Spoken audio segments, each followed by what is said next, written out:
Leave that one on the wayside, you know. Yeah. We'll blow over that one. I'm not commenting. No comment. Yeah, you don't have to. We will.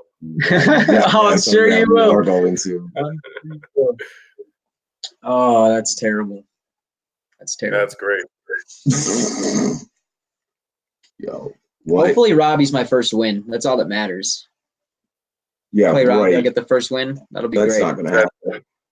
Is that this week? I don't know. Let's see. Hopefully, that would be great. Can you imagine that? If you lost to an 0-7 team, oh man, Oh my you'd be gosh. so mad. Let me see. Just give me 1 second here. This stream key is like it's not wanting to work.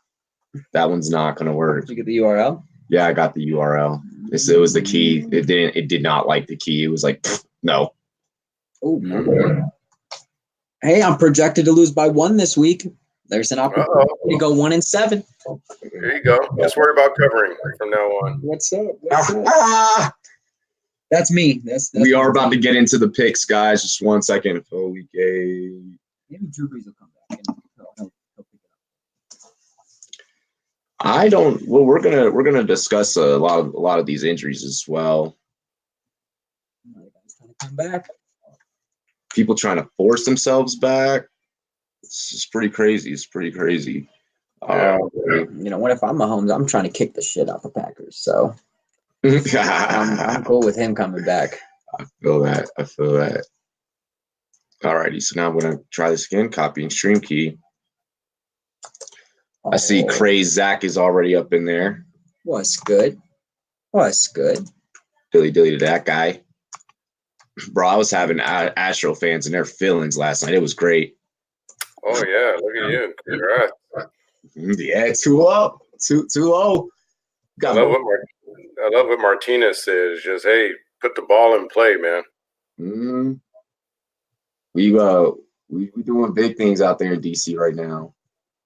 That's why you guys are doing it again. Put the ball in play. Like that's a lost art in the sport of baseball these days. Like it's either a home run or someone striking out. Especially with the Dodgers. Yep.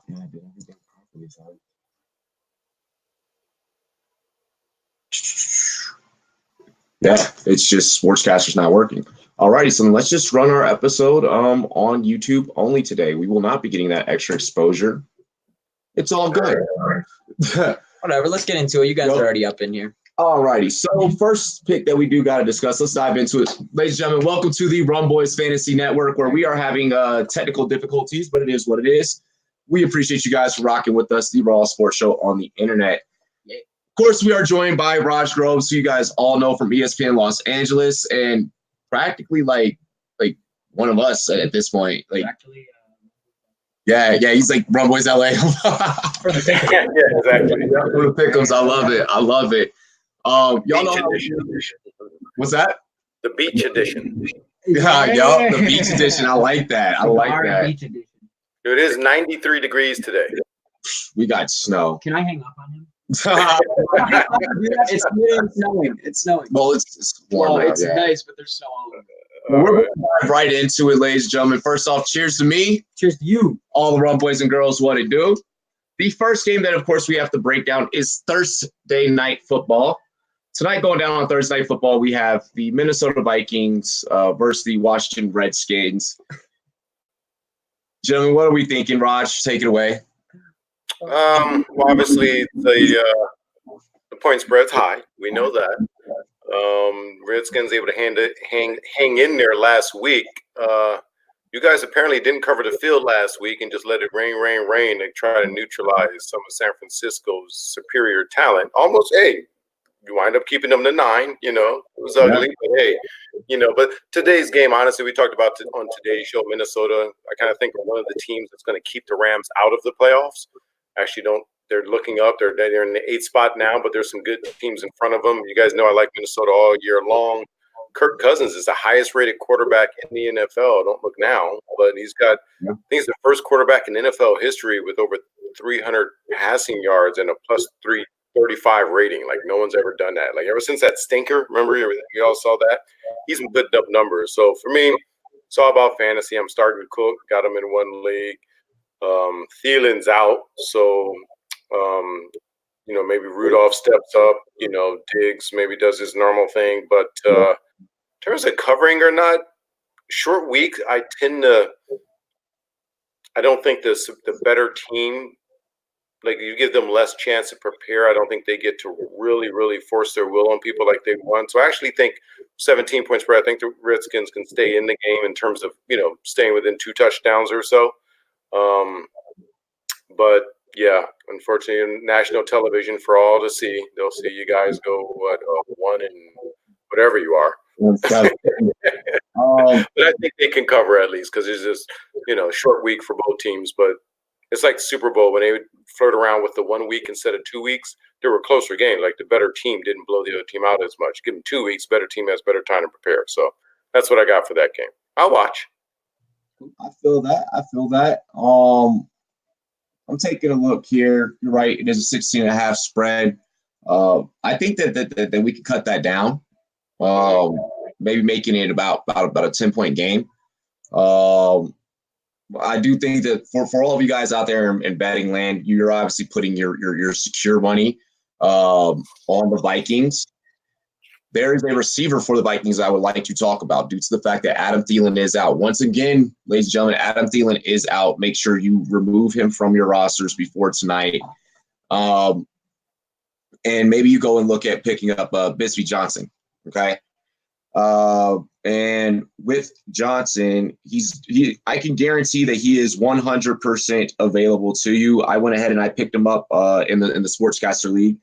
He is 2.5% rostered. He's 2.5% rostered. I have a feeling that he is going to eat a lot due to the fact that Diggs is obviously going to be the main guy that defenses are going to key on, that our defense is going to key on tonight. With that being stated, Johnson's going to be going to be receiving a lot more targets. I think he's a secure play for you guys tonight if you are in like a dual flex league type of situation. So mainly that one for deeper leagues. Obviously, Dalvin Cook, Stephon Diggs, 30 receptions, 563 yards, and 4 TDs so far this year. 3 of them all came in one game. I don't see him put up that big of numbers, but I mean, against our defense, but we'll see what happens. I got this one going down to a 10-point spread.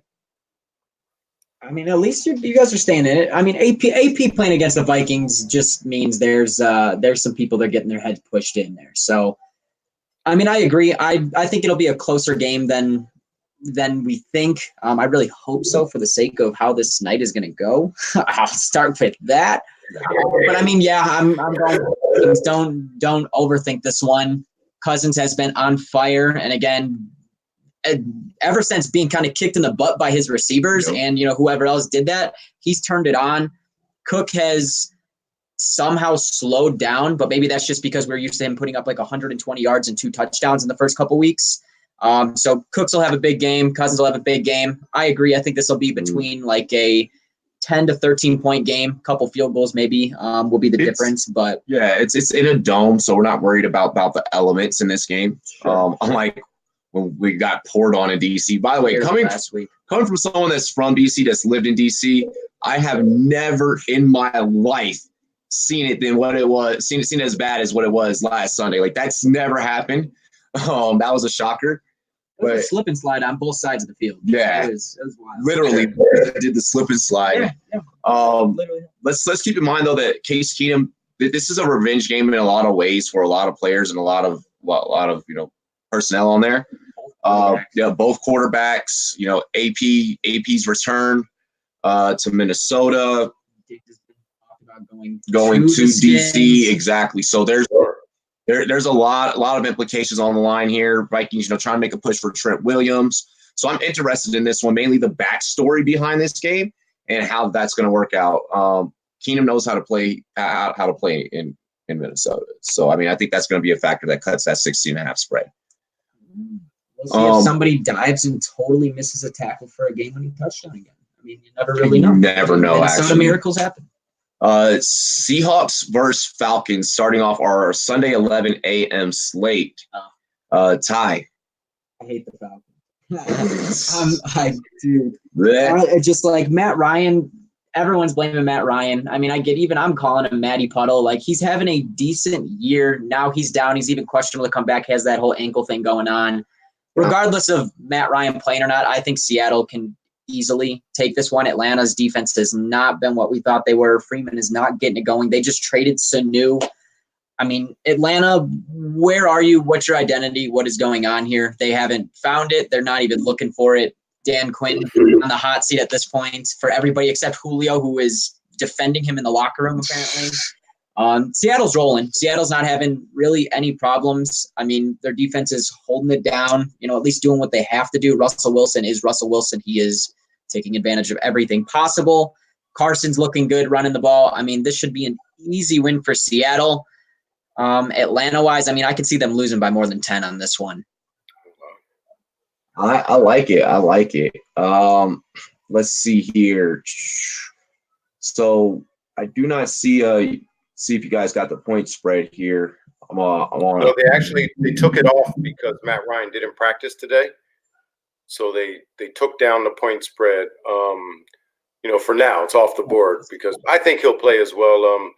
And he does well in his career against the Seahawks. I believe he's I think he's 2 out of 3. He's 300 passing, 16 touchdowns, 4 interceptions, over 100 rating against them. And for whatever reason, Pete Carroll is only 2 and 4 against the Falcons. One of the few teams he struggles against. That is true. So it's kind of a weird matchup for Seattle. I do see this as a game Atlanta can stay in the game. They're at home. I mean, are they playing for Quinn? Or are they playing to get Quinn out of there? I'm not sure yet. Of course, last week was a dog against the Rams, but the Rams had to have that game, and they got things fixed, got it right, at least for 1 week. Strange game. I think it'll be higher scoring maybe than people anticipate, but I think Atlanta can keep up with them offensively. However, intangibles of Russell Wilson and the coaching staff, I just don't think it'll be enough to prevail to get over. So I'm not picking an upset here. I just think it'll be a higher scoring game. Maybe a fun fantasy game, where you start Matt if he plays, which he should. You'll know by tomorrow usually. Julio, Hooper, obviously. So, yeah, Seattle wins this game, but I think it'll be a fun game, entertaining to watch. Somehow on paper, this always looks like a good game. Like you said, in the past, this always is a good game. Atlanta versus Seattle. I don't know how I feel now. I'm taking Seattle in this one. Not sure where I want to put the spread on this one. Even if Matt Ryan plays or not, I'm gonna go ahead and say it. Seahawks by 6. Matt Bryant misses a kick, and that's what makes it a 6-point spread. With the Seahawks, I mean, obviously you're starting Chris Carson, Lockett, DK, all those boys. I'm still saying that Luke Wilson is a good waiver wire pick for you because Dangerous will put the ball up there for Luke Wilson. If you are struggling at the tight end position, which for the most part, everyone is. Also with that, now that Mohamed Sanu is no longer part of that receiving core, look for Calvin Ridley to get a big uptick. I hope that this results in a lot more going towards Julio's direction because now that's one less receiver for Matt Ryan to think about. I have a feeling that Matt Ryan is going to play. And if he does, then of course you're going to start him. But for the most part, we're looking at fantasy value in this game because, like we mentioned, Pete Carroll struggles against Atlanta, like Raj mentioned, which is going to make it a back and forth, a battle between these two. Now, before Matt Ryan was injured, it was a 3.5-point spread. Seattle was favored by 3.5 before they took it down. So that gives us an idea of somewhat what it is. So even Vegas thinks it'll be somewhat closer than probably the general public thinks, just because Atlanta should be able to keep up offensively. I like it. I am taking a look here at our next game. That's a Chargers Bears, right? Oh wait, yeah, you're right. Yeah, Chargers Bears. Oh, they're all at 11. Yeah, they're all at 11. Chargers Bears. My bad. Is your boy gonna play, Trubisky? I just don't know if he's going to show up. I don't know.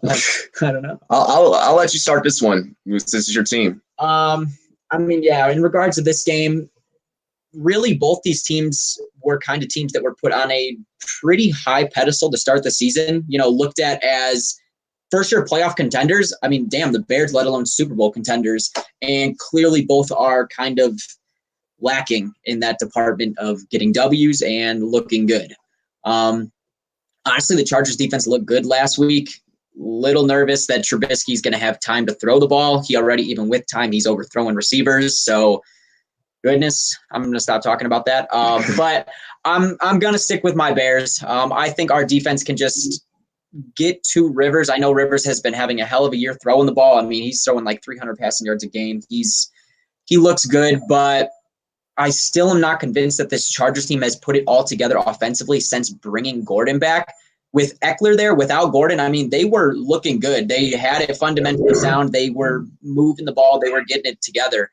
But I just still don't trust this Chargers team. And the secondary, maybe you'll give Trubisky a chance to throw a touchdown.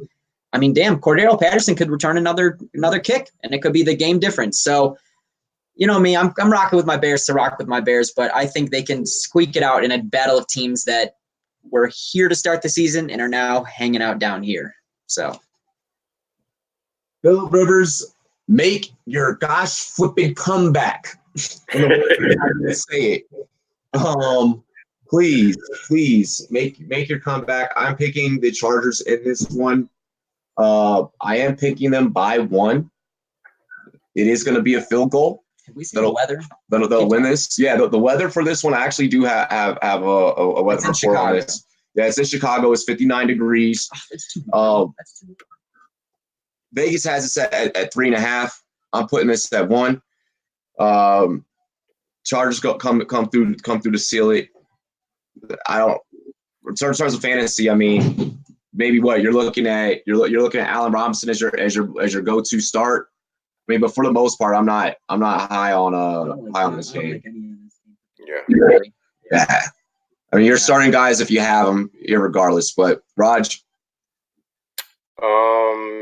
Yeah, you're talking about protecting Trubisky. Bosa does, of course, lead the team with 5 sacks. The Chargers find ways to lose. They're finding ways to lose. Hard luck, bad news bears. It's really you sympathize for a coach. And I was listening to Greg Cosell on his show, and if ever does, really I like the way he breaks down film. He mentioned something he tweeted about Trubisky coming out of college. He said he's going to have to be majorly schemed for, which means everything around him has to be perfect. You have to hide his deficiencies. And when you watch things play out in the NFL, he's not bad. He's not horrible or anything. But, in this game, I'm just going to roll with the better quarterback, and that's Phillip. I'm a little worried about their -4. You have a +4. The Bears have a +4 and turnovers, Chargers minus. But this game, like you say, the weather's 59. It's not going to be adverse conditions.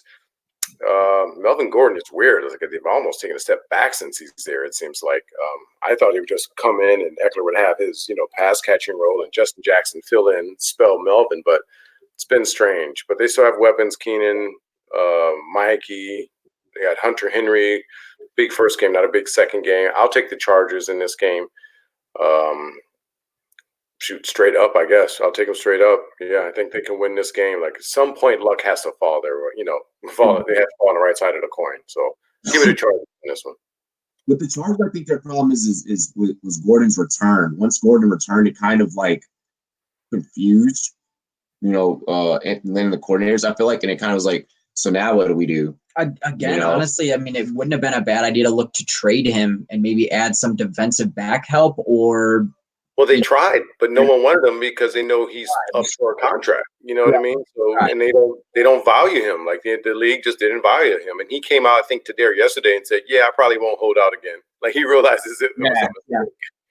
Yeah, he said they're like, so you feel like you learned a lesson. His words were, "Yeah, I learned that I'm never going to miss another training camp again in my life." Yeah, there you go. These guys have to learn this. Like Zeke is the only one who's really successfully done it. We saw Le'Veon do it for a whole year and not even get the contract he was hoping to get. Like not even close. Like went to a much downgraded team. And he's just getting beat up these days. So these guys are gonna have to learn quick that it's not easy to do unless you're a cowboy and you can just, write the check then. What it is. So next up we do have the Giants of New York. Like I did that little John roll there. That was nice. against the Detroit Lions. What are we thinking for this game? Raj, take it away, brother. Yeah, interesting game. Lions favored by almost a touchdown, which I thought was a shocker. They've had some tough luck, the Lions, but are they that much better than the Giants? I mean, their defense certainly isn't. But you look at the Giants, you know me, I love the turnover ratios. They're the worst in the league, if not tied for worst. At -10, they turn that rock over. Now, how much of that do we apply to Eli? Well, that was only, 2 games? Right. It's a tough game. It's an interesting game. I thought the Lions would put up do better last week, and of course they got beat by Arizona. But they still have a dangerous team in a way with Barkley, Evan Ingram, who had a stinker last week. I just don't think you have 2 stinkers in a row. I think the Giants come back and make this closer. I think they can cover the 6.5. But yeah, I think the Lions win this game. But again, a close game, not something you're going to sit and set your TiVo to. Go back with that, but it's a closer game. You think Lions should win it, and look for Barkley to have a very good game. Look for Evan Ingram to bounce back fantasy wise. I got him in one league. He hurt me, but I'm rolling right back with him. But I'll take the Lions in this one. Bobby, our Rumboyz Northeast, our Boston division, has a question for you. He says, Raj, is Dan Quinn the next coach to get fired? Is he the next coach? Yes. What I hope is Jason Garrett. I wish Jason Garrett would leapfrog and get fired. Yes. But it'll be Quinn. Quinn should be the next coach to get fired. A couple of the other teams that are off the slow start, it's first years for their coaches, So first year, usually you're going to wait it out. Like, I don't think Kitchens, Cleveland, I don't think they're going to fire him, not this year while the season's going. But Quinn, there's too many weapons to be underachieving like that on that team. And you got these guys, they're not young guys, they're veterans, Atlanta. They should have been doing better, should be doing better. So, yeah, I think it's over for him. I feel that. And Vegas feels the same way. I believe he's favored to be the first coach fired, if I'm not mistaken. Yeah, I think he's going to get fired first over Garrett just due to too much talent underperforming, and Jerry Jones is just Jerry Jones. Let's see. So getting back onto this game, though, Giants-Lions. I'm seeing Goquan saying fire Pat Shermer. Sterling Shepard rolled out, says a Boogie fan. Yes, that was actually what I was going to be leading my take with. Thank you. So Sterling Shepard is going to be out during this game. That makes guys like Evan Ingram, Golden Tate that much more valuable. Saquon probably going to get a few more touches without having that their main receiver, their main go-to guy there. With that being said, I expect Daniel Jones to turn the ball over at least twice on his own self, by his own self. That's just what he does. It is what it is. He is a rookie. I am here to be the person to shatter all of the hype surrounding Daniel Jones. And I am here to let you know that Danny Dimes. Danny Dimes. Dangerous Danny. But no, I mean, in all seriousness, I told you so. I told you so once again. I told you guys so. In regards to Daniel Jones, you are absolutely going out there and you're picking up the Lions defense. I can almost guarantee that you can stream the Lions defense this week. Big play Slay is going. Darius Slay is going to catch an interception this game. I am predicting it now. I just looked at my crystal ball. Yep, it's gonna happen. If you are in an IDP league, go and get Darius Slay as your defensive player for the week. He's going to get you. He's definitely going to get you 1. He may even pull off 2 in this game, just because of Daniel Jones. Forgot that he's in the NFL. He thinks he works at McDonald's. He's serving up apple turnovers. With that being said, also Matt Stafford. Go and get Matt Stafford. He is going to go off for the passing yards in this game. I have the Lions as a whole probably being the best fantasy team this week as a whole. Also, Ty Johnson, if you were able to get Ty Johnson, if you're one of the people that spent $40 fab on Ty Johnson, you did, yeah, then you're definitely starting him, especially because you spent that much money to go and get him. I thought I was safe put down a 20 piece for Ty Johnson, and he dropped to 40 now. Yeah. Yeah, for this game, honestly, the Giants are a bit enticing here. I mean, the Lions, like, we have to see how they do without Kerryon. That's a major factor. I mean, he's been working this year. He's given Stafford the time to throw. But, I mean, same as where Raj went with the Chargers-Bears game, I'm going to go with just the more seasoned quarterback, the guy that has been around the league. I mean, fastest of 40,000 passing yards. Stafford has been around. He knows what he's doing. Danny Dimes, obviously, we've talked about the turnovers a couple times between all of us, and it's just not something I'm ready for. Saquon cannot do it all by himself. We've seen Le'Veon try and do it by himself. It's just not that easy. Mm-hmm. So I think with the Lions, I think if there's going to be a team that's just going to run it up, it's going to be the Lions. They're another one of those teams I've said a couple times where there's a problem if you don't have a run game and you're up and you can't move the chains or kill the clock. Stafford is one of those guys that can complete the ball down the field regardless of being up, not having a run game, whatever it is. So I think I think this will be a close game. I think Danny Dimes will keep it in. Honestly, okay, my close game is like a touchdown, 10 points max. I mean, again, it's the Giants. I think that's close for the Giants. But 6.5 spread, okay. Yeah, see, I'm even being a little mean, I guess, at that point. But I'm taking the Lions. I'm rocking with Stafford over Danny Dimes at the moment. Giants need to prove it to me. So really quick, I just want to address this. Uh-oh. Can you imagine the thought process of, you gotta get ready to get over Eli, and then it's bench Eli, put in Danny Dimes, and now here we are. And now like it's all over Twitter where the crowd last week was literally chanting, "Put in Eli, put in Eli." New York will turn on you, boy. Yeah. I'm so happy that I don't live in New York. Wow. Did you hear what the Rumboyz said? But with that being said, like, just imagine that thought process. Like, that's gotta hurt. That's gotta hurt. So no, I'm not. So to address Goquan, saying I'm upset about Dwayne Haskins, I'm actually not, because we're taking our time. We're gonna put pieces around him, and that's our outlook, and that's what we want, and we know that that's what we have to do. We know that he's not. It's not that he's not ready. The rest of the team, I mean, he's not ready as well. But the rest of the team is not ready or prepared for him to take over. So I like what we're doing. I don't know. I mean, it was the time to bring him in again. Like, clearly the crowd was okay with it. We saw the backlash of last year. Like, you got to just put him in here at this point. I mean, I don't even know if I would go back to Eli. Let Danny let him get it under his belt. Let him take some losses. Let him try and learn for himself. Man, Eli already been filled out his Social Security payment stuff. He just chilling, man. He ain't trying to play no more football. He's like, I'm a Manning. I'll go coach at some high school. Yeah. Mad Bugs. Next game that we are looking over, the JETS. I'm seeing go Sam Darnold against our homies down in Duval, the Jacksonville Jaguars. What are we thinking here, Raj? Yeah, this one kind of an ugly game, right? I look at it and I'm thinking, okay, Jets have defense, though. They'll go in there and redeem. Their defense, to me, is underachieved. Look at their offense. They're barely putting up 200 yards offense a game, so that's underachieved. Le'Veon Bell has a season-high 70 yards rushing last week. That's the season high. I mean, you talk about swing and miss there. In the meanwhile, Leonard Fournette on the other side is third in the league with all-purpose yards. I'm glad they're using him like they should. That's the type of identity they should have. The Jacksonville Jaguars is to use Fournette like that, ride the running game, let Minshew sit back and try and pick you apart. But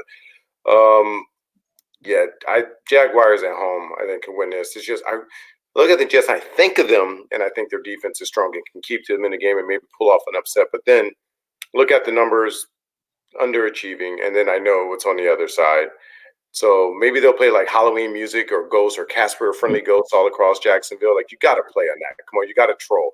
I mean, if I wish I worked for their department there, I'd come up with some creative things. But Jacksonville wins this game, and I just don't see the Jets being able to put enough of an offensive threat to keep this interesting. That's all. The stuff that you do with the soundboard and everything on you guys' show, on the LZ Keyshawn Travis show, that's hilarious as is. So I could only imagine, like, as soon as Sam Darnold steps under center, you would just come over to the loudspeaker and play Thriller, like, dude. The the more weapons you give me, the worse. Yeah, I'll be just doing, man. And soundboard, you use it like instead of speaking, just use stuff and it hits us. So I love the soundboard. Like boss, like, oh, talk some more. Like, no, I want to play the soundboard. That's great. That's great. I am taking Jacksonville, fellas. I'm taking Jacksonville. I think you wanted to say the Jets. You wanted to say to the Jets again. No, just making sure. I felt some hesitation in there. No, Sam Darnold is going to see ghosts. AJ Boye will come away with the pick. I've been kind of back and forth with this, thought process wise, with the Jaguars defense. Do I want fantasy players to start them? Yes or no, because of the loss of Jalen Ramsey. And I'm going to go ahead and ride with a yes, because they're playing against the Jaguars. Last week. I think this is the thing where they rally. They got me 14 or 15 points last week, maybe higher. It could have been higher. I started them last week. I'm rocking with them again this week. Yep. Yeah, I say that this defense is still just that good, especially because when you got a guy like Calais Campbell in the front line that just moves through your offensive line and just mows them over, what are you going to do? If you thought that you were seeing ghosts against the Patriots, well, guess what? It's the second week of you seeing ghosts Sam Darnold, because Calais Campbell is going to be breaking your back. You are going to be hitting the turf time and time and time again. I got 3 sacks for Calais Campbell. I pray to God for Robbie Anderson owners that he can do something for you guys, but for the most part, you should have probably been trying to trade that guy away or try to get rid of him. He should have been dropped for someone else, Ty Johnson. I'm taking the Jaguars. I think that the Jaguars probably beat them by 14. MMA fight that I missed, like Calais Campbell's breaking backs and flipping people. Bro. We've got a pile driver in here somewhere. Like bad for Sam Darnold, dude. Did they sign Captain Insano and I missed it? I mean, I'm lost here. Insano, man. No, I mean, I agree. The Jets went from like, damn, they beat the Cowboys. They're Darnold's back. They're real, to just like, no, it's the Jets, man. Like, don't forget, it's the Jets. And I agree. I think the Jags, Fournette is my guy. Yes, I have my fantasy, but I think that has been the key to them. Minshew came out firing, looked good. Teams have honed in on that now and realized they want to pass the ball. Give it back to Fournette. Let him at least pound the rock a couple of times, set up some play action for Minshew. And, again, give him some time to sit there, because he looks good when he's in the pocket and has time to throw down the field. So I'm taking the Jags in this one as well. I thought I liked the Jets after beating the Cowboys. Maybe was going to pick them a couple upsets, but last week kind of just made me realize, like, no, they still couldn't even put anything up. So especially down in Duval, why not have the soundboard bust out some spooky sounds for him? I mean, you probably got him loaded for Halloween anyways. Let Darnold hear Casper the Friendly Ghost to start the game. So I think the Jags can win this one comfortably, and I can see Fournette running pretty much the entire second half to kill clock. Really quick, you guys know as soon as we get done with this episode today, I am adding the Jaguars PR department. I'm like, this is what you guys got to do. Get in his head early. Like, I'm sending that in a tweet after this one. Let's see here. Next game that we do got to go over. Wow, I lost my spot. Bengals Rams. Oh. My gosh. Rams by 21 skunk, bro. Like, yeah, it's only a 13.5-point spread. I mean, we tried to come up with a segment today. What could go wrong for the Rams? How could they lose? And I wanted to say Joe Mixon could get going. You know, he's averaging 3 yards a carry behind that horrible line. 3 yards a carry. That's one bad day from being 2-point-something yards a carry. I got to bench him. I got him in the league where I drafted him fairly high, probably second round, something like that, maybe third, no later than third. I can't anymore. When you watch them, he has nowhere to go, nothing to do. There's no threat on the outside. I still don't believe A.J. Green's going to play a game for Cincinnati this year. I've been saying that for a long time. It's not suiting up for this game. I don't know if it's official, but I doubt he's going to make it. Hell, trade Geno Atkins, trade everybody. It's just, I'm just there. Just rebuild. You are what you are. Rams, weird things happen in London. You know, you go over there. The body clock. Rams stayed in Atlanta for the week, by the way. They just stayed out there. So they didn't come back to Los Angeles. So they went, they would have to go across country, then over the pond again. So they stayed in Atlanta. So I mean, it's good for your body clock, but you're away from home that long. So that got me a little weird, but I expect I'm starting all the Rams. Start Goff, even start Gurley for this one. Kupp, Cooks, Woods, Jared Everett. I think he's a low-end tight end one now, probably around 9th or 10th on the tight end rank, because you talked about how scarce it is out there for tight ends. Well, I think now you can start Jared Everett as a tight end one, a low-end tight end one, in my opinion. But in terms of cover, without Cincinnati being able to run the ball at all or generate any type of much of a pass. Well, Geno Atkins has 3 sacks, and so does Sam Hubbard, but I don't see them exposing the Rams' biggest weakness, which is pass blocking, and I just see the Rams smoking them. And just start all your Rams. Yeah, absolutely. Start 100%. I agree. Start all the Rams. Tickets are low as $10. So if you're out there in London, this is a really cheap family event. I'm not even calling it. This is family. The beer is more than that. I was gonna say you're gonna spend more on food and a beer than you will just to get into the game. Just to get in the game. I know this is one of those moments where I wish I was still in the Air Force, I was stationed overseas. I'd be I'm taking a flight, and I'm just. And I know it's soccer, but tonight's game, there's suite tickets. One seat in the suite, up to $5,000. Yeah. Regular tickets $3,500 in and around the bank. So you get $10 for the Rams. Wow. I know. It's going to be a blowout, ladies and gentlemen. I was not joking when I made the 21 skunk joke. I think that the Rams will have a 21-point spread by the end of this. You could bet the over and on the 13.5 and come away with your cash pretty well. Like Raj mentioned, we are educating you guys to start all of your Rams. We are encouraging you guys to start all of your Rams. This stinks. I just want to state this stinks for Cincinnati because, through film study, I have grown a big fandom for Auden Tate. Oh, okay. And it just sucks that he's on that team. And he's going to be forced to stay on that team because he's young. Yeah, he's not getting traded. He's not getting traded. So I feel so bad for this guy. I just want to make sure I put that out there. If Auden Tate is available, he's probably the only Bengal that is worth you going to get a grab at. Just because it doesn't matter what's thrown his way. He's catching it, point blank in the story. Let's go ahead and roll into the next game. Or you got something about that game? The Rams will beat them by 17. Bengals, they're not going to get a W. I don't have anything to say besides these guys start every Ram. You have Henderson. I don't care if you got a guy on the bench on the Rams at this point. They might play.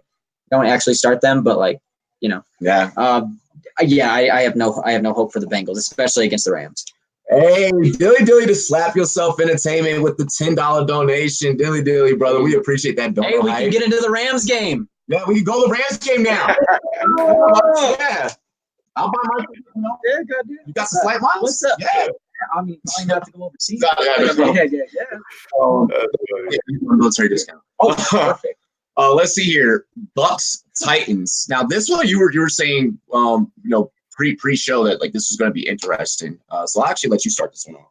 This is just out of all the games we were talking about before, out of all the games, there were a lot of games where you already see we're very much on the same side. It's a large point spread in most of them. And for this one, I was actually kind of looking at this. These are two teams that the Titans look damn good one week and then get skunked down and put nothing up. The Buccaneers look damn good one week and then get skunked down and put up nothing one week. So it's for this one, if you're betting, it's just which team shows up and pretty much getting lucky for me here. The Titans defense has looked great one week, not so great another week. The Bucs offense has looked great one week, and Winston has shut everybody up, and then Winston comes back and throws 5 interceptions the next week. So in regards to who I would take here, I'm going to rock with the Titans. They are at home. Tannehill has finally got at least a game back under his belt since coming back in. And I just don't know what Winston's going to show up. Like I said, the Titans defense shows up once in a while. If they can just halfway show up the defense that, we know and think they can be, and if they played well, I think they can at least stop Jameis from throwing his 4 or 5 touchdowns minimum of, a couple. Jameis always somehow, some way seems to throw a very, very important interception. And I'm going to take the Titans, but I think it'll be a close game. Yep. was looking at this and I thought it was interesting as well. It's funny you say that. Point spread's 2.5. So I was like intrigued to see a lower point spread game. So I was like, okay, so sure, two Heckle and Jekyll teams, bad teams, if you want to say. Yeah, I get it. You had a Corey Davis sighting again. One thing for fantasy, I think Ryan Tannehill helps Corey Davis. I don't know what Corey Davis ever did to Hawaii, but my man, but you know who wasn't throwing to him, just could not connect with him, Mariota. So that's just a weird thing. I think Ryan Tannehill helps him. Derrick Henry, you know, scrimmage wise, you know, he does okay. He had 108 total scrimmage yards last week. Their defense, 328 a game, I think that's pretty good for today's NFL. However, it all rests on which Jameis Winston's going to show up. Sure, his last game he had 400-something yards, but mixed with a ton of turnovers. I get it. One thing, Tampa Bay still stops to run really well. They've held McCaffrey to his two worst games, even though he scored a couple touchdowns. But in terms of rushing, they held him under. They're the only team to hold him under 100, like both times or something. They've already played him twice. Based on that, I had a bye week to get ready for this. Gosh, I'm so reluctant to do this. I can't. I'm thinking maybe things are different with Tannehill and helm. They've got the better defense. I'll take Tennessee to win this game. It's at home. Let's go, Tennessee. I just can't trust Winston. I promised myself I'd never trust Winston. I know he has good Godwin. I know he has Evans. I just can't trust him. Okay. You took Tennessee. Let's see. I am taking Tampa. Ow. I am taking Tampa. I'm gonna go ahead and be the all ball out here. And I'm gonna take Tampa. Chris Godwin is just an absolute monster. I think that Jameis is going to go out there, and this is a game where he kind of bounces back. Jameis has already passed for 1,700 yards. I'm with that. I'm digging that. 12 touchdowns. I'm really, really digging that. I think that he bounces back this game. They had a bye. In terms of which running back for this, I want to touch on the running back situation for Tampa. I cannot sit here right now and tell you which one that I want you guys to go out there and plug and play. Ronald Jones has kind of took over for Peyton Barber. It's going to really be about who makes the most out of their touches, but right now I'm leaning more towards the Ronald Jones side, which I can't stand that I'm saying that because I am not a Ronald Jones truther. I am a Peyton Barber truther. I hate that I'm saying that. I was about to ask. I know. As for point spread, Bucks by 3. All right. Oh. There you go. Okay. It's going to be a good interesting. It's one of the closer games, so it's one to watch. Right. Let's see here. So the next one that we got to get into, fellas, is Eagles having to verse the Bills Mafia. Oh, no. I think earlier in the stream, Worldwide West pointed out that he is done with his Eagles. What are we feeling? What are we feeling here at the panel, gentlemen? Raj? This game, as you know, the Bills were my AFC darling. Like I liked them going into the season. This one I was shocked. Vegas, I think it's only like a 1.5 point spread. Vegas has the Bills winning, but I think they're going to destroy the Eagles. Destroy. Unless I read that wrong. I mean, when they don't have Deshaun Jackson on the field, you see how slow their receivers are and just plotting. Zach Ertz is having a difficult time getting open, but Alshon Jeffrey and Alligator Arms, Aguilar, it's so easy to defend them. And then defensively, you look at their team and they struggle in only two parts of defense they struggle in: pass rush and pass coverage. Oh, those are big. Yeah, only two. Those are kind of important. This Eagles team, they're not. I thought they'd be better than they were. I actually thought they'd win a division and Cowboys be a wild card. I think they're really bad guys, and I think after this week, people will see how bad they are. I think this game, Bills are going to beat them by double digits. I'm hammering that point spread. I thought it was a typo or something. If that's still 1.5, I was like, no, I think they're really going to beat up the Eagles. I think they're looking at Eagles off of reputation. They're still only 3-4 right now. The Super Bowl victory wasn't that long ago, and that's the only thing keeping this game close in the eyes of Vegas, which is really just off of public perception. But I think the Bills are going to smoke them and just beat them up like a bully ball, like a San Francisco 49er way of beating you up at both line of scrimmages and just so keeping his receivers in front of them and just shortening the field. I don't think this is a competitive game.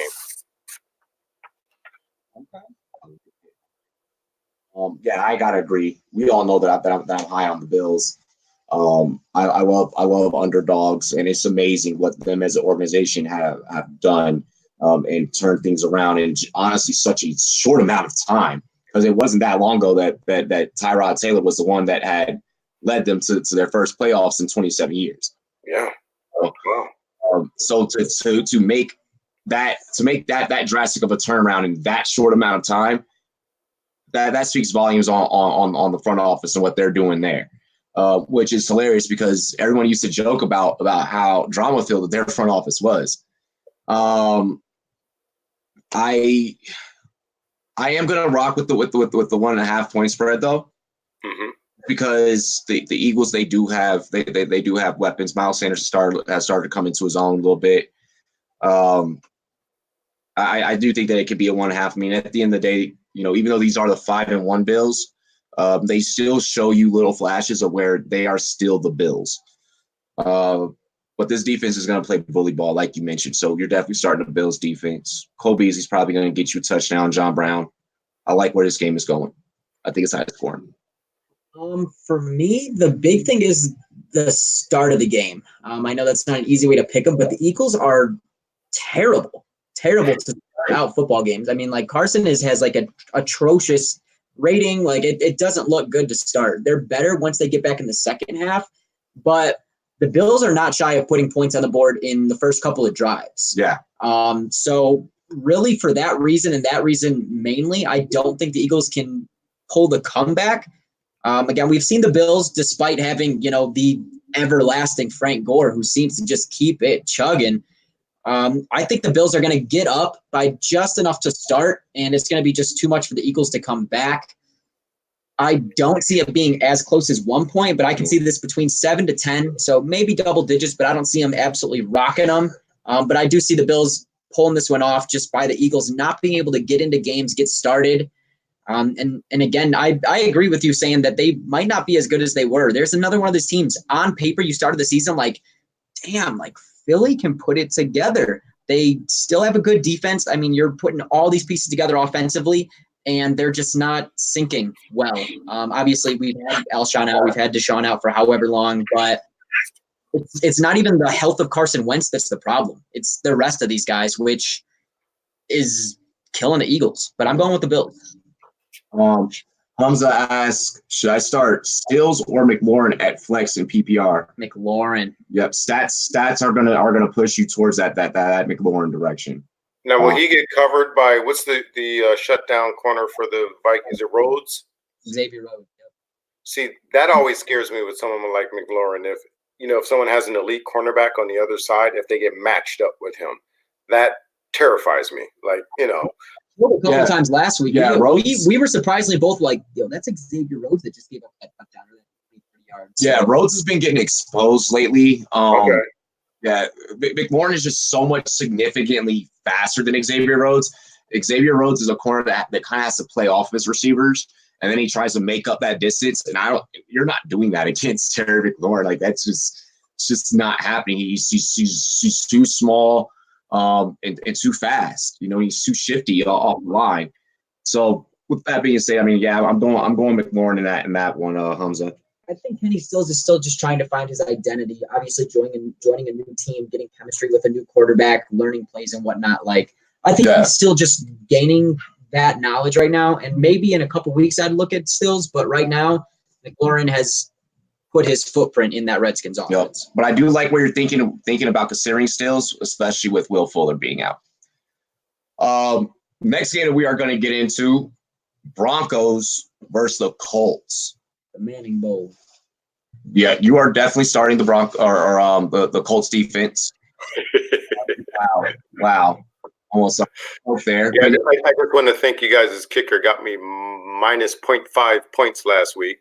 I do not agree with last week when you guys got that early touchdown. Okay, I know you got the penalty to move it to the 1 yard line. Just take your 7 points on.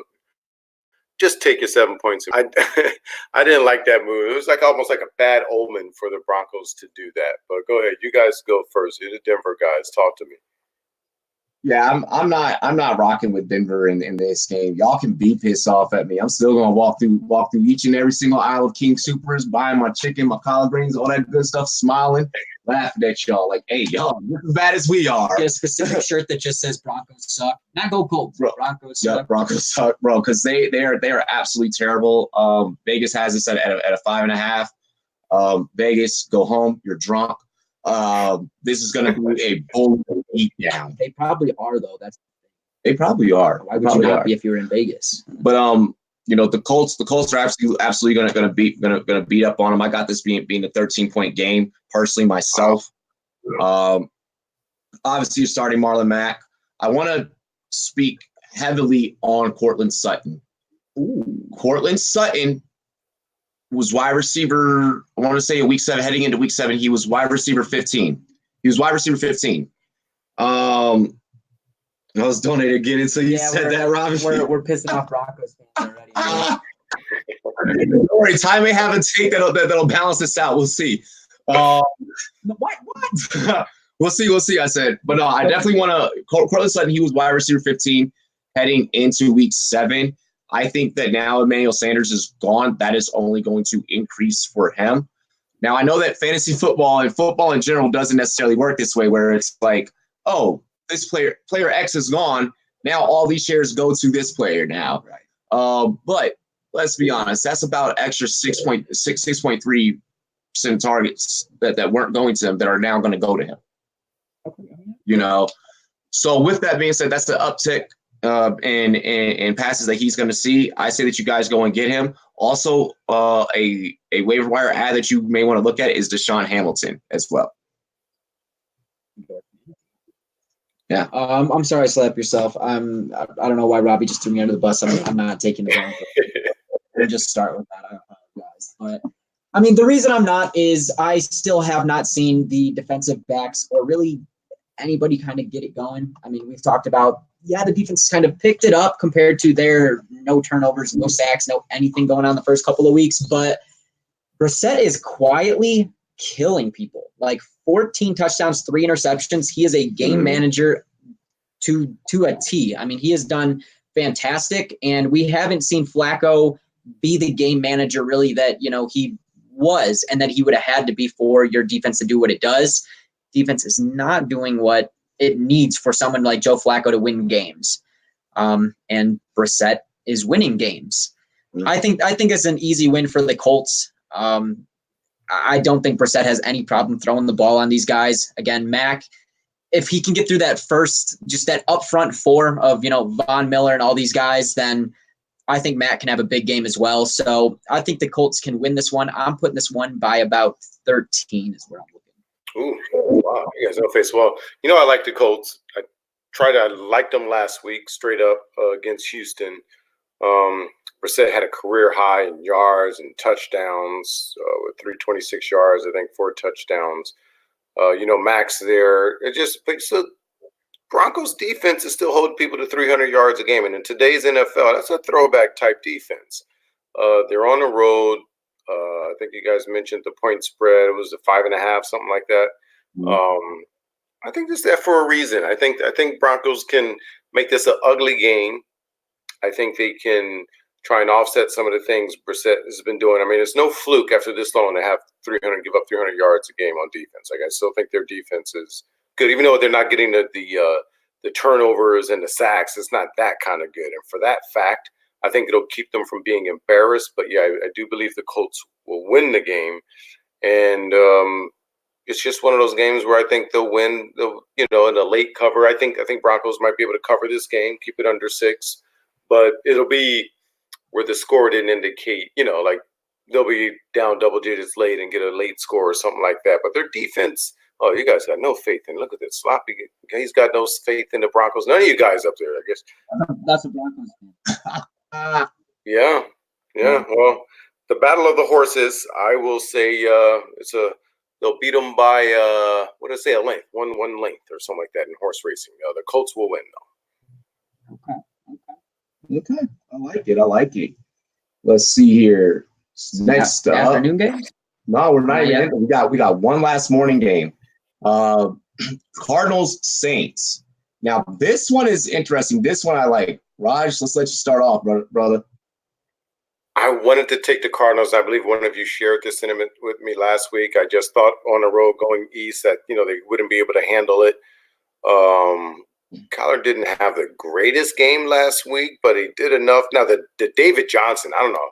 Oh, he burned me so bad. I mean, make him active, and then 3 snaps or something like that. He did 3 carries or snaps. I forgot what it was, and he was pulled for Chase Edmunds. So I don't know what's going on this week, but I'm scared now to go with David Johnson in fantasy. Kamara obviously didn't play last week, but New Orleans still got it done. Like I was saying, I figured they'd still win that game. This one, New Orleans is just tough. They're holding on. Breeze is close to coming back. Says he's going to go back against the Dolphins, Breeze says. So Bridgewater knows, hey, one more game, pad my resume for either I'm their parent or I'll move on after this one. But Cardinals still giving up close to 400 yards a game. That's just too much for me, especially if Kamara comes back. Taysom Hill with those gadget plays, and obviously got Michael Thomas still. I think it's just too many weapons. I think the Saints win this game. I believe it's a 10-point spread too, but it still makes you think about it. It's like with the Kyler Murray, it just makes you give it some thought. But I'll take the Saints to win this game at home. I will say right there at the end, you're saying that Kyler Murray entices this, makes it just that much better. Like, it's so great to have a rookie that just him by himself can make you think like maybe these guys can get it done. And Kyler's kind of come into that and brought some excitement to the game, and I'm loving it so far. But again, I mean, don't overthink this. The Saints do just have too much going on. Even though people thought the Saints would be easier to beat without Breeze and with Bridgewater, I mean, that is the worst lie I've ever heard. I mean, Bridgewater is doing what he's got to do. With or without Kamara, honestly, I mean, I can see these guys coming back, having a good game. I mean, Latavius Murray did not look bad. My man was steamrolling some people, and I know it was awful. It was awful.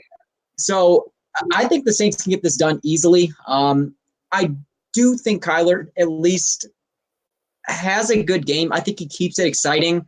No idea if Edmunds is going to throw 3 touchdowns on the board or what's going on with that. But, I mean, I like this at about 10 points, but I think the Saints win this one, especially in the Dome. So we all know that I'm a Chase Edmunds truther. Huge fan of Chase Edmunds and his downhill running style. And also, I mean, I love that the NFL does those mic'd up segments to where you can kind of get to know the personality of a player when they're going through, the motions on the field. And I checked out Kyler Murray's mic'd up, and I can tell that he is coming into his own. He has that intensity and that tenacity that you want out of a young rookie quarterback. I like the Cardinals in this one. Woo! I'm taking the Cardinals by 1. Now, my wife did ask, would you play Kamara this week or no? It's going to depend on that last-minute injury report. If they say that he is full go, then yes, I'm encouraging you guys to go ahead and play Kamara. If he's not out there, then you need to have a backup plan. Latavius Murray, like Ty mentioned, did not look bad at all. If you have Latavius Murray, if you have shares of Latavius Murray, then that's just an easy plug-and-play scenario for you. If you have Alvin Kamara, and you weren't able to get the Latavius Murray handcuff, well, then send me a screenshot of your lineup at Rumboyz, spelled with a Z, N-E-T, on Twitter, and I will take a scalpel to it if need be. Then you can also hit up Ty. I'm sure Raj will help. But yeah, I have the Cardinals by 1. I just like what this team is doing, and they have weapons just as much as the Saints do. They do. Is Kirk going to play? That's the question. If Kirk plays, I really like him. Christian Kirk. If not, then yeah, that kind of dulls my excitement. I'm going to say I like him to hang in the game. I picked the Saints to win. I'm not trying to change the pick, but I wonder if they can keep up without Kirk. That's all. But if they found a way to do it anyway with teams, but this is a much better defense than they've played all year. I'm with that. Hey, I'm going with the upset. I like it. Go with it. It is. Take it. We got to have one, right? Slappy said Bridgewater's auditioning for other teams right now. Pretty much. That's why I said pat his resume. He's either patting his resume to move on, or they love him in the building. He's a great guy from what I hear. They view him as the heir apparent, but that's on Bridge. Yeah, I'm taking the money. Peace. Yeah. Let's see here. So now we are getting into our afternoon slate. We actually only have 3 of these for the afternoon, and then we move into Sunday night football, aka Rumday night football. Panthers 49ers. Raj, go ahead and take it away, brother. Yeah, before the season, you would have thought the roles would have been reversed here, most people. But Cal Allen, speaking of trying to pat his resume or hold on to a job, I'm telling you, man, they say Cam, yeah, he's still rehabbing. Yeah, I think as long as Cal Allen keeps winning, you're going to see that rehab get extended the same way Tony Romo did a few years ago when my man Dak took over. Now, Cal isn't playing as well as Dak was that year, obviously. But I'm telling you, man, those owners and coaches, everyone hears the whispers in places like Carolina, man. Kyle Allen keeps winning. Kyle Allen. And we know, what was it, 0-8 or 0-9 in the last starts for Cam. So he may keep now Keyshawn hates me for this. Oh, you're dumb. You know they're gonna, Cam is the man. He's gonna come back and start. Tell him that most valuable player in Super Bowl was a long time ago. Now, do I think they're just gonna throw him to the bench? No, but you ride the hot streak. Now, here's where it's probably gonna all come screeching to an end. You go into San Francisco, 5.5-point favorites, but I just love the way San Francisco plays. We talked to defense. I talked about keeping people to about 300 yards, how the Broncos, and that's pretty good. San Francisco gives up 223 yards a game. That is it. Now, it was padded. They got to play the junior varsity last week because Washington, they got to play that. So that pads those defensive stats. But still, stats are stats. They're amazing. You got Buckner on the line. You got Bosa. They don't even lead the team in sacks. It's D Ford. I mean, they're just weapons from everywhere. That defensive line is sick. I think this is where the Cal Allen, the pumpkin, the pumpkin story turns, the clock strikes 12, all that stuff. This is where it comes to an end. I think the 49ers smash. I know they got McCaffrey, a nice weapon like that, but they're just going to dial in to stop him. DJ Moore, I hope he has a good game. He'll probably do okay, but it's not enough to keep him off of him. I think that 49ers smash this game. They own both lines of scrimmage, is what I think. I think they dominate both line of scrimmages and go on and win this game fairly easily. 49ers, they did acquire Emmanuel Sanders recently. I don't think that he is going to be like super effective for them just because in this Kyle Shanahan's offensive scheme, they don't pass the ball a whole hell of a lot. Jimmy G has passed for 1,300 yards this season. Come on, that's not you going through the air. This team wins on the ground. Being that they win on the ground like FedEx, I'm gonna say you're gonna go out there. You're gonna start. Yeah, you like that. I just did that. Yeah. I'm gonna say that you're starting. Your Tevin Coleman's, Breida. I'm not a fan of any of these 49ers receivers, even though they do now have Emmanuel Sanders. If you did have Emmanuel Sanders, I'd probably maybe be looking to move him somehow. I don't think that them acquiring him is going to make them go through the air even a whole lot more. Let's take a look at the Panthers side of the ball. I mean, they got Curtis Samuel, they got DJ Moore. Greg Olson's been doing his thing. He's tossed a Walker to the side. Of course, you got to talk about Christian McCaffrey, 127 carries for 618 yards, 7 TDs. A man's a beast. A man's a monster. But I am taking the 49ers. I am riding with Vegas in this one with the 5.5. Either Joey Sly or Robbie Gould that misses a field goal that makes this probably a 6-point game. But I'm taking the 49ers. This one gets me here because I think this one is going to be basically between that defensive line and Christian McCaffrey. McCaffrey doesn't necessarily need a line to break 3 tackles in the backfield and run for 60 yards. I mean, we've seen this kid is insane. But in the end, I do think the Niners defensive line is just too much. I mean, like Raj said, I mean, there are some big names on that team that don't lead in sacks. I mean, that's crazy. Honestly, I would have bet you money that Bosa led it in sacks. So I just can't see the Niners defense deciding to fold for no reason here. Again, McCaffrey is dangerous, so you might see some numbers that you're not used to seeing on the Niners defense, but it's not like I'm scared of the Panthers defense either. It's not like they're the elite Panthers defense. So I think the Niners offense can manage to get this thing done. Jimmy G hasn't really looked that bad. He's looked great. Running game, like we just mentioned, Robbie just mentioned, has been on point. So I think this is a close game, but I do think the Niners end up squeaking this thing out. And I don't think this is the end of Kyle Allen, though. No, it's not the end of Kyle Allen. Now, what I wanted before we move on to our next game, what I wanted to ask both of you gentlemen was, if Kyle Allen squeaks out the W against San Fran, do we feel that this forces the Panthers organization? If he wins, does that force the Panthers organization hand in trading Cam sooner? Sooner. So when you say sooner, you mean by the trade deadline, which is next week, coincidentally? Yeah, the 29th. Yeah, I don't think they can, because for me, I want that insurance in case the hype machine of the Kyle Allen all of a sudden comes crashing to an end. Even if it doesn't happen here, it's only week 8. You got a lot of football left. I want the insurance. You've got a record, winning record, 4-2. I'm keeping Cam. It's not like he's on the last year of his contract. Is he on the last year this year or next year? I know it's coming up soon, but I'm going to keep him for insurance because you have a winning record and you could possibly, try and do something in the wild card. So no, I don't think it's the end of Cam. They can't trade him this early. I think it's too early. I like it. What do you think is going to happen?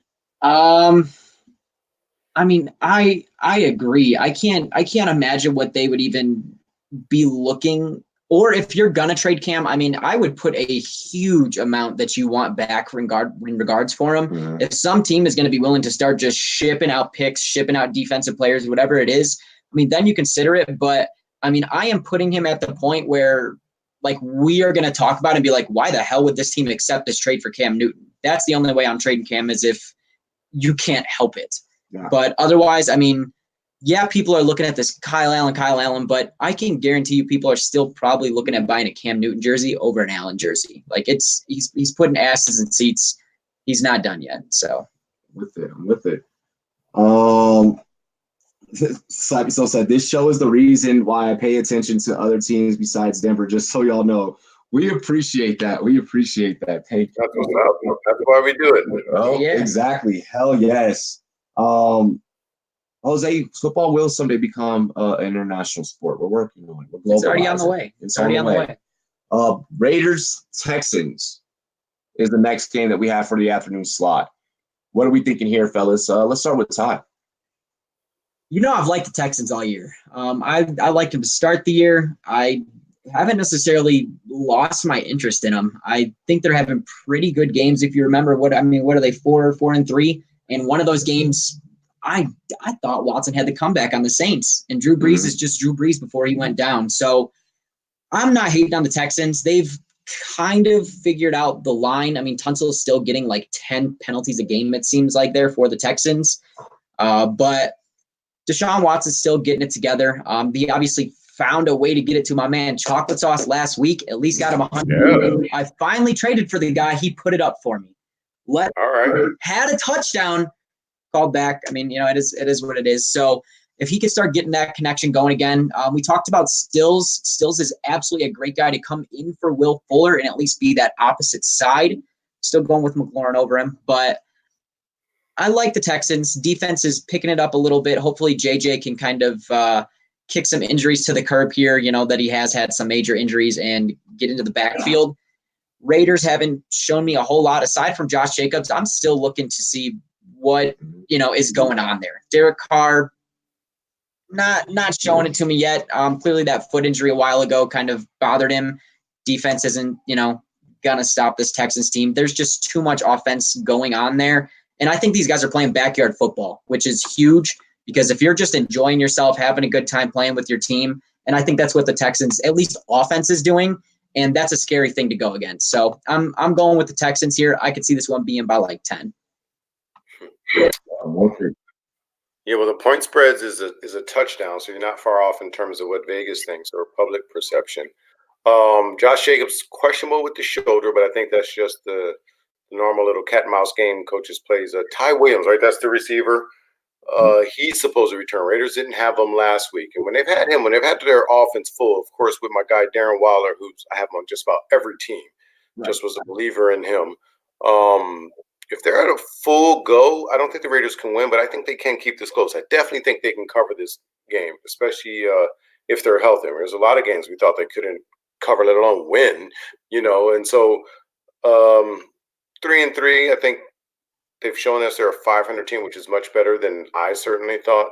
I think they can hang in there with this game. Texas, yeah, I like them too. I'm impressed with them, but they're certainly not without their flaws. For one, I think they're quite generous on defense. But the offense, like you say, too many weapons. I think they'll win the game. Hopefully the Deshaun and DeAndre Hopkins connection gets going again. I like the way they're utilizing Duke Johnson. His scrimmage yards is pretty effective. They use him seeming the right way to spell Carlos Hyde. So I'll go with Texans, but maybe a little closer than people think. I think the Raiders can cover this. I like it. I just saw someone really quick. I went to go. I had to check with one of our sponsors, and I just called like randomly. Someone memed Sam Darnold. It's like, I see dead people. Oh man. I'm sorry, Jets fan. I'm sorry, Jets fan. I don't. Okay, so I would do it in a real subtle way. I'd release red balloons or something. Oh my God. That would be great. Oh, yo, hey, you guys, whoever in the NFL, Rod, I'm sure would gladly take the position, the role of social influence meaning teams, however, whatever. I want professional team troller is what I want my title to read. I'm going with the Texans in this one. Yeah, the Raiders are going to be back full staff. I am gonna go ahead though, and I am gonna take the Texans. When you got a quarterback that's putting up, here heading into week 8, damn near 1,900 yards. I mean, he's in the same company as Brady, Rodgers. Goff is up there with them as well. The only guys that are above him are Ryan and Rivers. He's gonna get a full 2,000 overall season overall here against the Raiders. I think they're going to be able to attack the air on them. I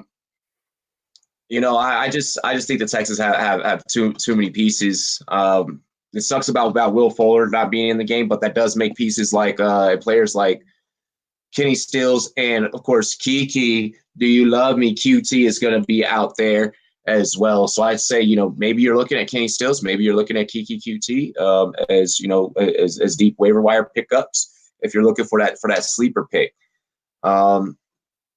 They have a two-headed running back monster there in Houston, whereas Raiders, they just got Josh Jacobs. I just feel like the personnel is a lot more elite on the Houston side of the ball in comparison to Oakland.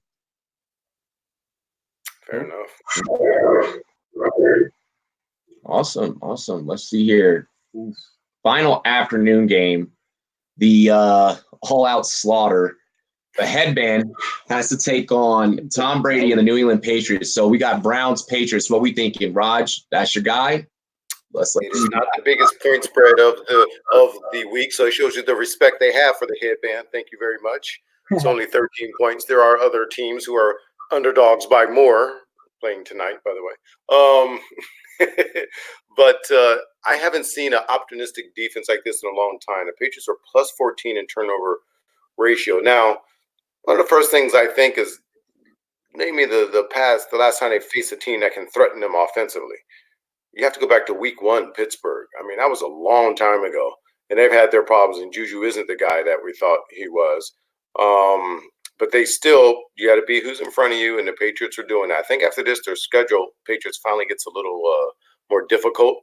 But, man, it's funny, Baker Mayfield, he is so accurate, even in college and even last year, very accurate. This year, his bottom half just looks so skittish, like his feet aren't set. He's running right, throwing left, like just no-nos. Like I said before, when there's a flood right, that check down is there for 8 yards. He won't take it. He's holding on to the ball. I just don't like the decisions he's making. I'm really worried about Odell. I just think, man, Bill Belichick's going to hem him up. I have him in one league. I'm going to bench him. I'm not playing Odell Beckham in one of my leagues. It's a deep league. It's a 14-man team. So you got to think, wow, you got a star you're going to bench? Yeah, I see this as being an ugly one. In New England, one thing, Cleveland coming off a loss, usually they like to come off the bye week, then the loss. A loss before that to Seattle, which actually could have won that game. Usually they bounce back and you see them play tough, but I just see Belichick as wanting to show a guy like Kitchens, yeah, you don't belong in this league, and I think they're going to smash them. So unfortunately, I think the New England Patriots will skunk the Browns, and it'll be ugly. I'm gonna agree with that one actually. I don't think that I agree with it being a 13 point spread game. So I'm gonna rock with Vegas there. Baker's just is not given enough time in the pocket. That offensive line is absolutely completely terrible. Stephon Gilmore over there at corner for the Patriots. He's going to look like the second coming of Mel Blount with the way that he's just going to be jamming up Odell Beckham Jr. It's going to look like some old school NFL highlights type stuff. The way that Odell is just going to be constantly having his shoulder pads going into his chin guard because it's going to be that bad.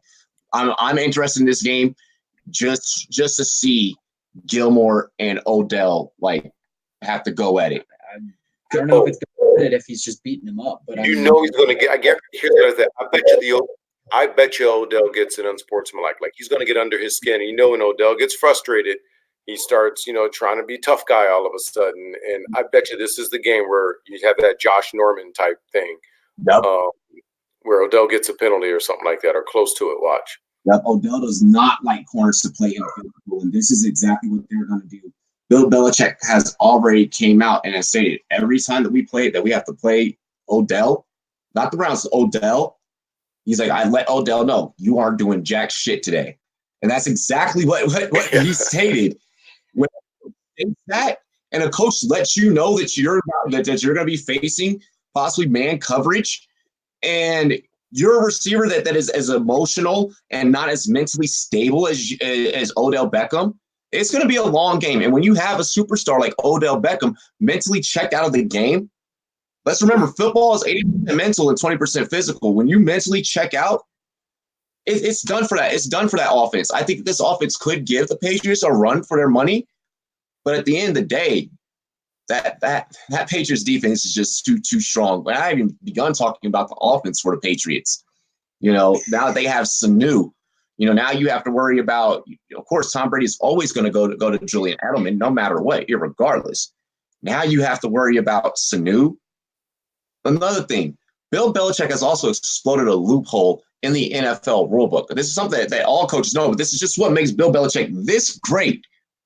The fact that this man purposely had Brandon Bolden last week against the Jets jump off sides. Adam Gase didn't even. This was completely unaware to Adam Gase. He didn't even realize what Bill Belichick was doing. Running clock. Yep. Had him jump off sides and then every time that he would do that, because it was a running clock and the pass was caught in bounds, the clock continues to run. Adam Gase is still sitting there with two timeouts, like, I don't know what to do. What do you mean? Come on. So with that being said, you're going to get out-coached in this game if you're the Browns. You are going to get outplayed in this game if you are the Browns. There's nothing for you to do, and you're going to get outsmarted because, like I said, football's an 80% mental game, and they're the better team mentally. Well, damn, what am I supposed to say? Like, what do you? I mean, I agree with everything. I think it is a thing. Odell's going to get in his head, and honestly, this could be one of the first couple times we've seen Odell and Baker kind of get at it. Because we know Baker, if he wants to, he's going to try and force this thing into Odell. Odell's going to be in his ear like, hey, throw me the fucking ball, bro. I need to do something. I can't be skunked out by these Patriots, especially after Bill said something. And we could see Odell kind of getting in Baker's face and telling him to force it to him, which we've seen, not even trying to force it. We've seen how Baker's throws have gone this season. It's not okay. So a ridiculously interception-hungry defense, a interception throwing hungry quarterback, it seems like here. I mean, this is just a it equals disaster for the Browns. I mean, there's nothing else to say about this. Patriots should casually win this thing. And again, I totally agree with the Kitchens thing. Belichick loves to just kick a new coach in the face and say, welcome to the NFL. This is what you need to be doing.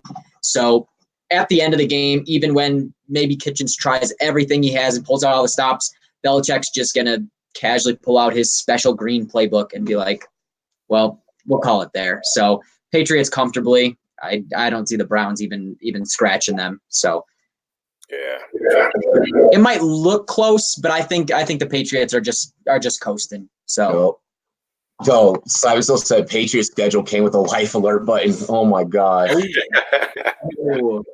Nick Howard, I got the Pats by 10. Though we are going 7 straight at the end of the year. Hey, your Browns need to figure out something to turn it around. So, ladies and gentlemen, getting into Sunday night. Yeah, Sunday night football. I called Sunday night Monday night football earlier. Wow, that was terrible. They're all rum day. Wow, I like it. All that. ends in day. It all starts with rum. I like what you did there. Just let it be. Great marketing. Just let it be. Let's see. Green Bay Packers versus the Kansas City Chiefs. Thank you. Yeah, finally, Raj started off. This is obviously the biggest swing. It started at Kansas City favored by 4.5. Prior to the injury. Now with Matt Moore there, Green Bay's favored by 4.5. And I thought about this game. And I was like, there's a quarterback. I know it makes it swing, but that's still a large swing. Then I was thinking, even if Mahomes were healthy, I might still pick Green Bay in this game. Mm-hmm. So for me, I'm going with Green Bay. I mean, the defense has shown me enough. They are for real. Now, they give up 380 yards, but a lot of that is like garbage time stuff. You see when it's time to smash and it's time to play, they put people down. Aaron Rodgers having an MVP-ish type season. He's playing very well. Finally looks comfortable. All the stuff talking about him and LaFleur, are they going to get along? Do they get along? I was even wondering all that. You could throw that out the window.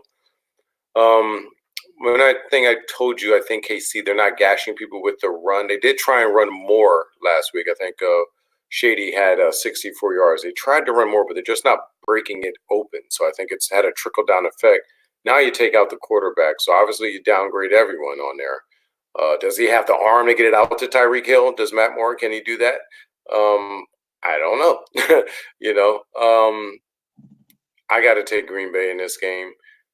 I was first, you sit and try and handicap every game in your brain. And I was thinking, even if Mahomes was out there, I just like Green Bay here. Going in there Sunday night, getting it done. Let's go with the Packers. The Packers would be 7-1 after this. Oh, no. Yeah, they're losing.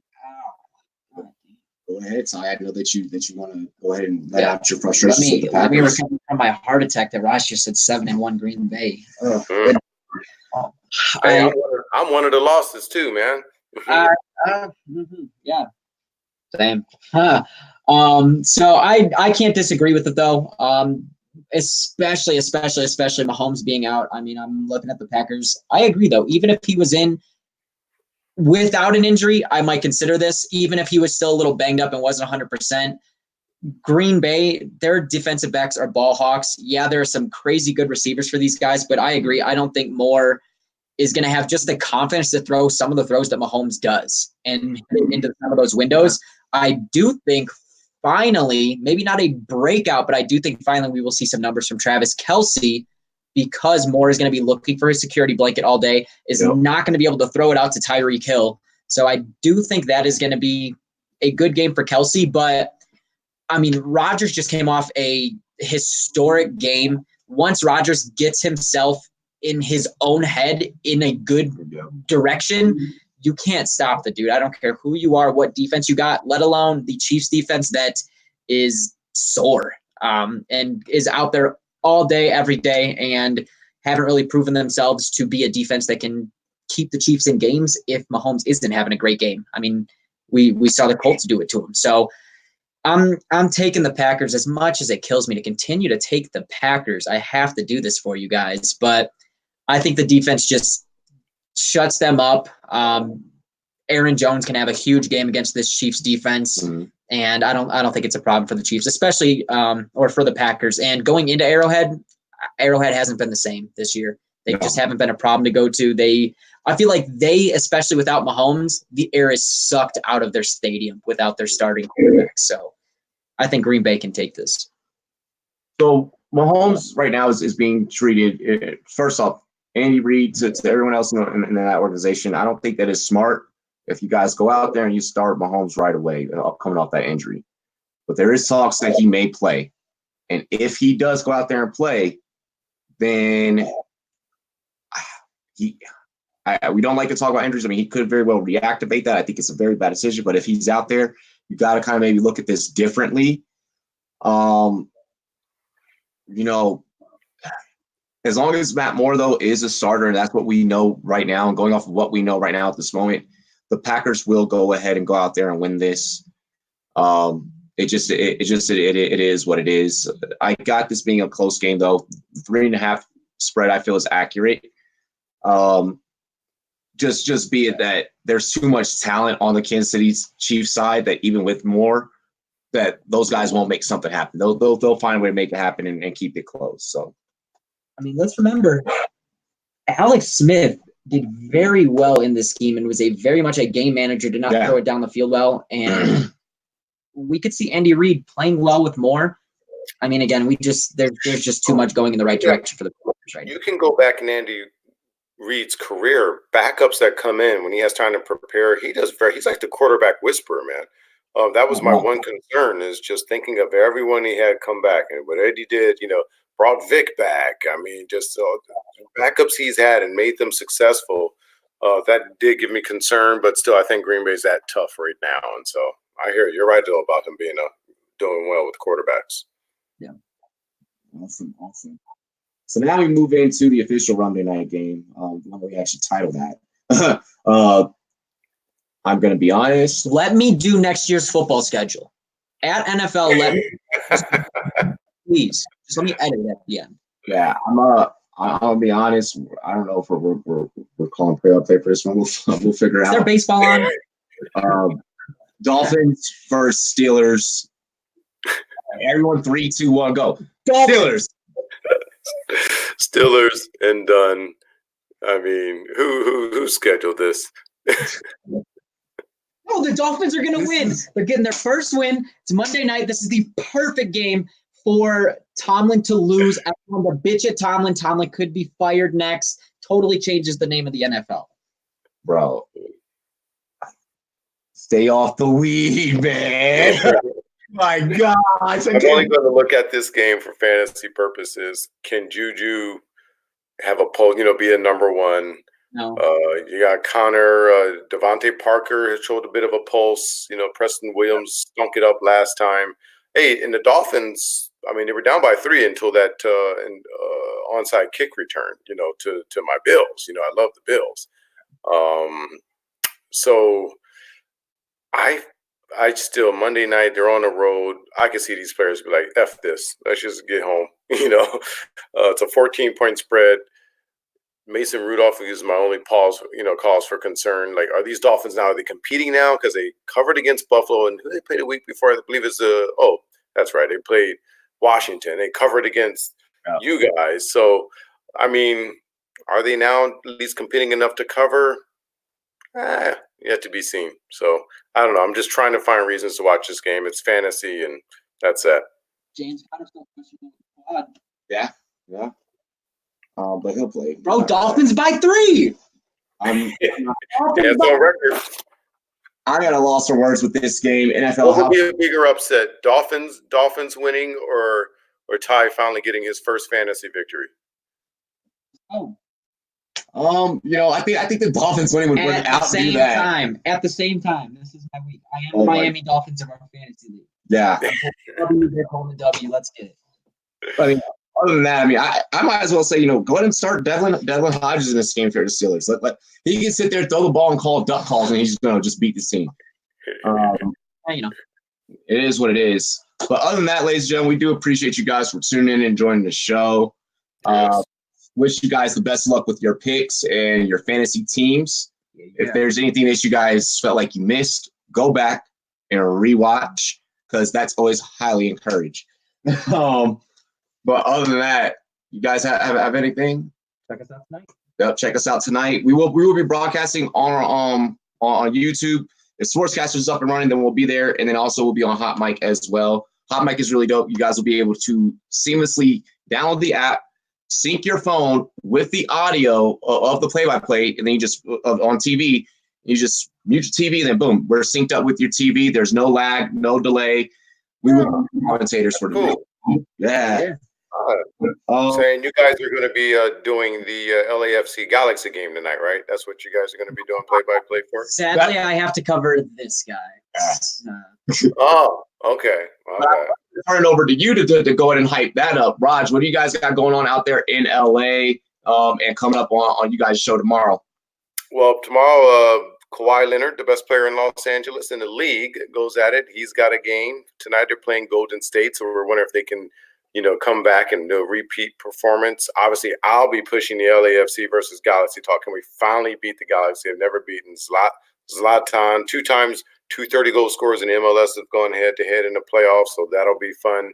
And then, of course, the Lakers, they'll be taking on the Jazz Friday. And we were seeing a passive LeBron. Said it wasn't that big of a deal of a game, blah, blah, blah. So it's Anthony Davis now. He got the keys to the offense. So a lot of talk in LA. Some people disappointed that he kind of downplayed the game and looked a bit passive in this first game, of course, which was, what was that? Tuesday was the game, the Clippers and Lakers. So anyway, that's what we got going, man. Of course, in the Rams over in England. So we were covering all the NFL as well. It'll be fun Friday. And I might or might not actually be present because we tailgate like there is no other. We got flares. We sneak into the game. Drums. We were in the whole north end, the 3252. That's right. Shouts out to you, everybody. We make noise. We sing. There's no sitting in our section, the north end, singing, dancing. The only players come to us after the game. That's all we do all game long. So it's going to be fun. Why are we here? Why have we not figured out? We are hooligans. We are real hooligans. It is fun, but good hooligans. We're kind hooligans. We just don't wear a white jersey. Don't have a Galaxy jersey. That's all we ask. Oh, okay. I'm definitely with LAFC on that one. You guys will get the W tonight. But other than that, guys, make sure you guys continue checking us out. Subscribe if you guys are new. Spike that like on your way out of the stream, and we appreciate y'all. Thank you for tuning in. Yep. Ready to do this? Let's do it. Cheers to me. Cheers to you. All the Rumboyz and girls, what it do. Dilly, we are out of here. Later, y'all. We'll see you later.